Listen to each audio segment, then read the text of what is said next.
Hello everyone, this lesson we are going to cover the topic graphs, GCSE level, and we can see different type of graphs. The first one is the cubic graph that you can see on the screen. The first graph we are going to see is the cubic graph that has at most two turning points, a maximum and a minimum value. The possible graphs that cubic graph is ax cubed plus bx squared plus c times the x plus then d. The x cubed is the dominant term of the polynomial, and this determines the value of the function, whether it's positive or negative. So the coefficient of the x cubed together with the value of the x cubed give you the value of the function, positive or negative. The reciprocal graph has this type of curve. This is the graph of the inverse proportion, and you can see one part of the curve on the first quadrant and the second part of the curve on the third quadrant. So the equation of this graph is y equals a over x, and normally this is the inverse proportion graph. The lines of symmetry are the vertical axis and the horizontal axis. Here I have the straight line that is the graph of the direct proportion. When the x is increasing, the y is also increasing as well by the same rate, and you see the gradient of the line is the same.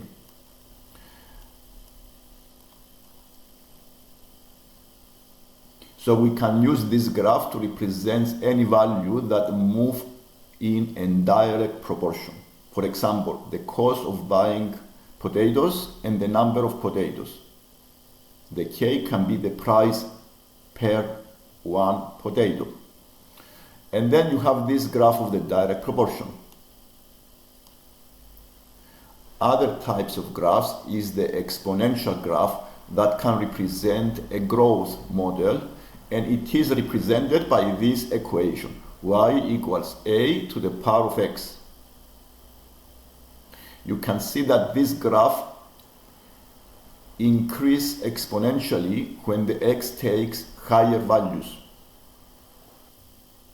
The graph of a parabola we are going to see here is the graph where a polynomial has a power of 2, and the turning point can be either a maximum point or the minimum point, and this depends on the value of the a, the number in front of the x squared.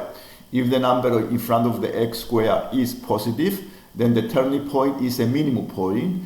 If the number in front of the x squared is negative, the turning point is a maximum point, like the one you see on this graph.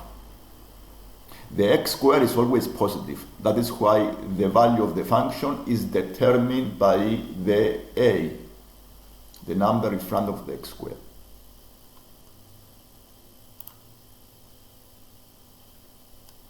In these examples, I'm going to show how to find solutions of equations using graphs. For example, in this exercise, you have the exponential graph, 2 to the power of x equals 50, and we need to find the solution, the value of x that make the function 50. So the exponential graph is the 2 to the power of x, and this is the curve you see on the screen. And I drew a horizontal line. The point of intersection of this horizontal line and the graph of the exponential graph is the solution, the value of the x on different type of graphs, the exponential graph, the reciprocal graph, and the cubic graph, and we need to find the solutions. The first exercise here is the exponential graph, and I want to find the value of the x where the equation is equal to 16. 2 to the power of x equals 16.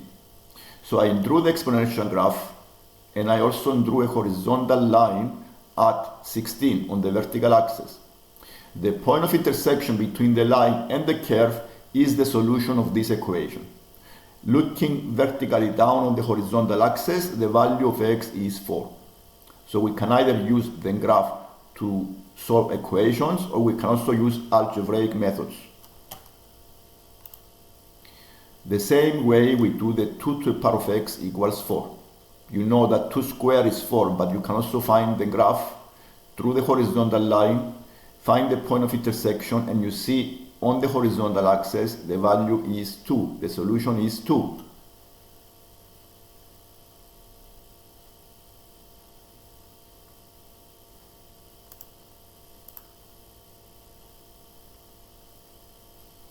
Here I have the reciprocal graph, 1 over x equals 4. So I sketched the reciprocal graph, and I also drew a horizontal line at 4. The point of intersection between this line and the curve is the solution of this equation. By looking vertically down on the horizontal axis, the value is 0.25. So the x is 0.25. So this one is the graph of the inverse proportion, the reciprocal graph. And we want to find the solution where 1 over x is 1.